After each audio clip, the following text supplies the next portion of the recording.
Hello, Chippewa community. This is Molly Hollahan, the principal of Chippewa, coming to you from my temporary office in our Library Media Center.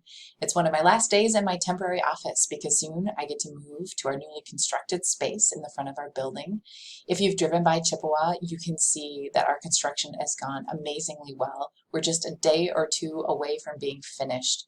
We have a beautiful, secure front entrance, new office space in the front and back office, and a student commons. You are going to be so impressed with how beautiful our spaces are. It is awesome. I wanted to tell you today that we are ready for your student at Chippewa. I've shared with you in a previous video that when the governor announced on July 30th that families could do both distance and blended learning, it had us create a whole new master schedule where we needed to reschedule all 1,140 students into an entirely new system. I tell you that there have been many of our office staff that have worked 10, 12 hours a day, 6 days a week to get this done. And I share that with you not to brag about how hard we're working, but to tell you about our level of dedication to making sure that we have a schedule for your child that will work in both blended or distance learning models. Our teachers are amazing. 100% of our teaching staff is ready to serve your family, whether you're a blended learning family or a distance learning family.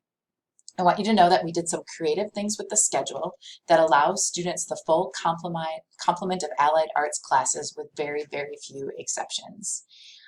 All of our allied arts classes, that would be music, PE, art, STEAM, Spanish, the things that sometimes people call electives, all of our teachers are teaching both in-person and distance learners. And in order to have our core classes be distance learning only sections, many of our teachers, especially math teachers, but certainly English language arts, social studies, and science teachers, are teaching sections of distance learning only, as well as sections of blended learning.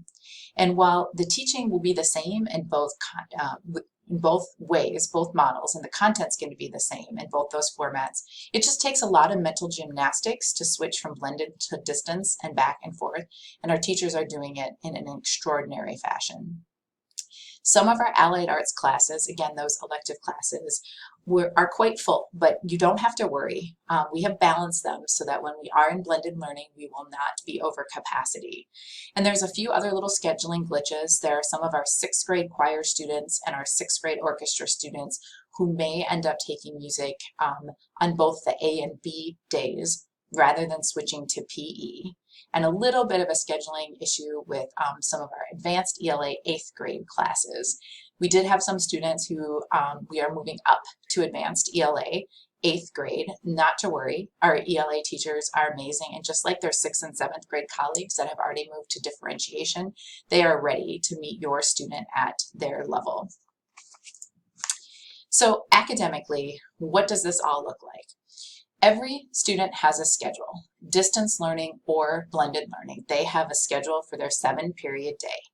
In general, students will have periods 1, 3, 5, and 7 on Mondays and Tuesdays, and periods 2, 4, 6, and 7 on Wednesdays and Thursdays, with Fridays as flex days. Their longer blocks of time, 1, 3, 5, 2, 4, 6, and period 7 is split evenly. Since we are starting in distance learning only on Tuesday, September 8th, we are going to have September 8th and 9th be periods 1, 3, 5, and 7, and September 10th and 11th be periods 2, 4, 6, with a period of flex time at the end of those days. I want you to know that this model is going to be very different than what students experienced in the spring. So here's the bell schedule for the first 2 weeks of school. You can see how long the periods are. And this is just for the first 9 days of school. Students will log into their assigned Google Classrooms at those times. So they're going to start their day at 7:50 with period 1 on Tuesday, September 8th. I do have to say that our 6th grade schedule is a lot more complicated because of the blocks and because of the A-B schedule. It takes a ton of brain power to understand the 6th grade schedule, and I'm actually going to send that out separately. The teachers will explain it to students, we promise. We know that the students will understand the system once they get up and running, but it is a little difficult to understand the block schedule in a longer block model that we are talking about. So both models, our blended learning model and our distance learning model, are based in live interactions. We want students to follow their schedule as much as possible. Distance learning only has live instruction and real-time community building and discussions and small group work. Blended learning has the same. There will be times when the at-home students are asked to log in for some live instruction and real-time community building, discussions and small group work, and certainly some time for question and answers with their teachers. If in distance learning or blended learning, when students are at home, if they miss a live lesson, they will be recorded so they can access that at a different time. They will, however, not have access to those small group or peer-to-peer groups if they aren't able to attend them live. There'll be other ways for them to show what they know and to demonstrate their learning. When we shift to blended learning, our bell schedule that we use for the first 2 weeks that I shared in a previous slide will shift a little bit because we're going to have staggered lunches. Keeping a schedule is even more important for both our distance learners and our blended learners because teachers are teaching in both models. Their availability to at-home learners, either the distance learning only learners or the blended learners that are at home, is going to be during that time slot. Blended learners will need to be largely independent during their at-home day, but again, we'll have some opportunities depending on classes and timing to log in to join a synchronous lesson, meaning live, and then an open time where they can ask questions of their teacher from when they are at home.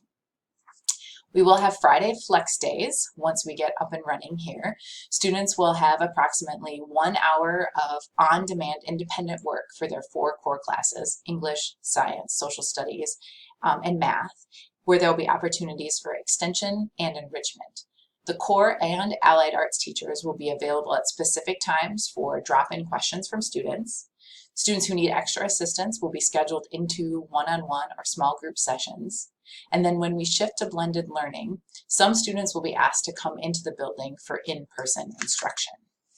So to help right now, on the first day of school, students will log into their first period teacher's Google Classroom by clicking on a link that is going to be sent to them in their email. Please sit down with your student in the next few days and ensure that he or she can access his or her Mounds U Gmail account. If they don't remember their password or they can't get into their account, call our offices and we will reset their password.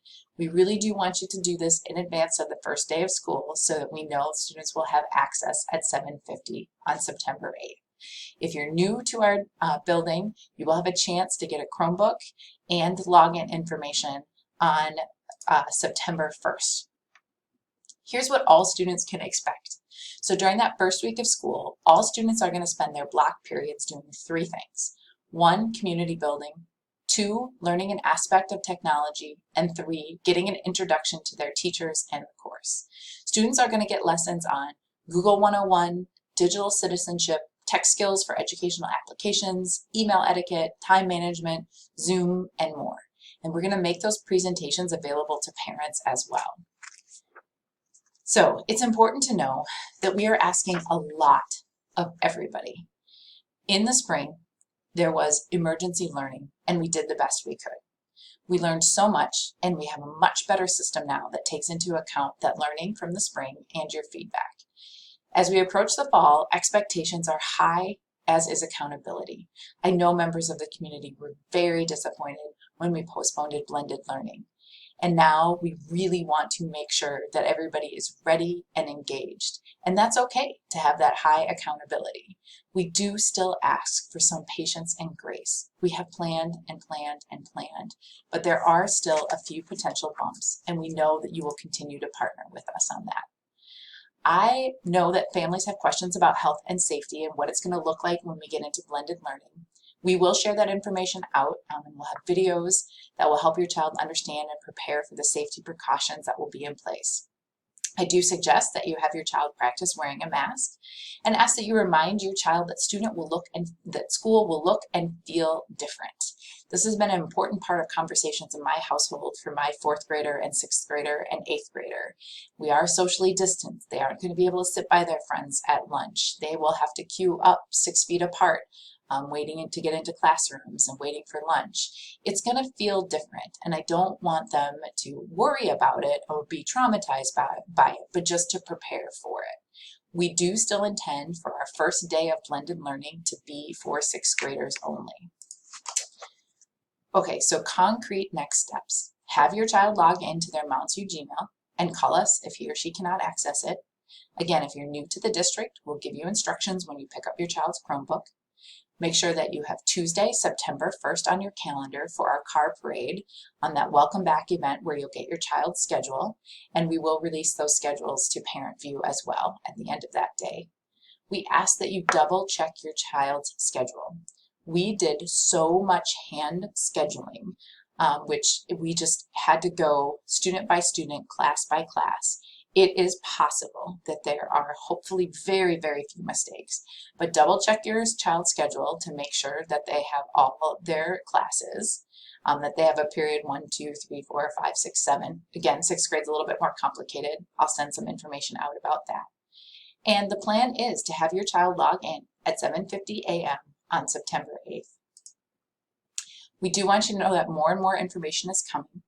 You will have access to welcome videos by all the teachers. Students will have a chance to introduce themselves to their teachers on Wednesday, September 2nd via a live Google Meet.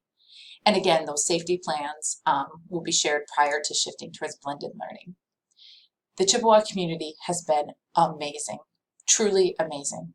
You've given us time and space to plan, and you trust us with your children. We do not take that lightly. We are working very hard to put together an incredible educational program for your child. We are in the midst of a global pandemic. Things are constantly shifting, and we have to stay facile and be ready to shift as well. But I promise you, we are doing our absolute best. We are so eager to see the children that are going to come to us in person and our children that we're going to see virtually. We're ready for school to start, and we cannot wait for what is going to be an unusual 2021 school year, but we will make good things happen together. Thank you so much, and have a great day.